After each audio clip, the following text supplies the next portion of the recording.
Your 2% cash back is real money. Somebody in this shop is handing it to you. Guess who? Swipe a card for $100 and the shop doesn't get $100. About 97 reaches the till. $3 gets taken on the way in. So who's holding it? It splits 3 ways. The processor takes a cut. The card network takes a smaller one. And the biggest piece by far, over 2%, goes to the bank that gave you the card. The shop's opinion on that? It doesn't get one. The networks publish the rate and your bank collects it. A small shop like this pays about 3%. The big chains negotiate it down. Nobody gets it to zero. A supermarket keeps under 2 cents of profit on every dollar. On a $100 basket, that's $1.60. The card fee on the same basket is nearly $3. No shop can eat that. So it doesn't. It raises the price on the shelf once for every single person who walks through the door. And that right there is the whole trick. Both of them pay the exact same shelf price. Only one gets 2% handed back. The other one just helped pay for it. Somebody actually sat down and worked out how much. A Boston Fed working paper modeled it back in 2011. The average cash-paying household hands about $50 a year to card-paying households. The average card household collects around $240. And that gap widens because the cards aren't equal. A plain one cost the shop about 1.5%. The metal one with the airport lounge costed far more. Somebody could have capped this. Someone did.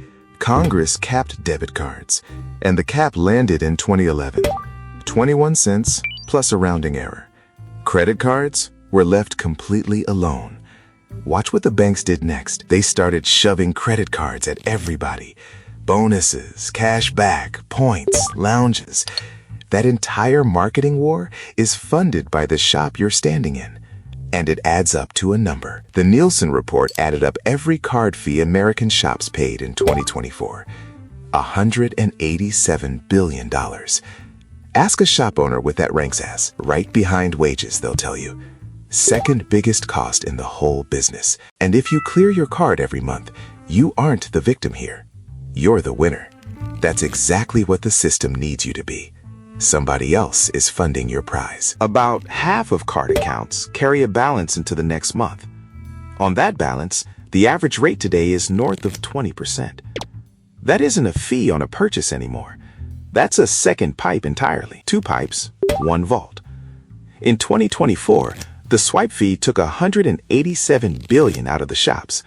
Interest took $160 billion out of the households. Here's your 2% cash back, honestly. The shop paid $290. 2 comes back to you. The network, the processor, and your bank split the rest. And the price went up for everyone. So who's at the bottom of this? That same Boston Fed paper ran it by income. The poorest households pay in about $63 a year. The richest collect over $800. Shops have been suing over this for 20 years. The Credit Card Competition Act gets filed and refiled and goes nowhere. There's a reason it survives. The banks that collect the most from it are the ones with the loudest voice in Washington. Which leaves you exactly 2 moves. 1. Shops are allowed to give you a cash discount, and plenty of small ones will if you simply ask. Gas stations post it right on the sign. That discount is the fee handed back to you. 2. If you use a card, clear it every month. That shuts the expensive pipe completely. Take the points. Just don't let anyone tell you they're free. So, back to the man at the end of the queue with his cash. He never swiped. He never earned a point. He paid the fee anyway, baked into the number on the tag. Now you can see it too. Next time, we follow that money all the way into the vault.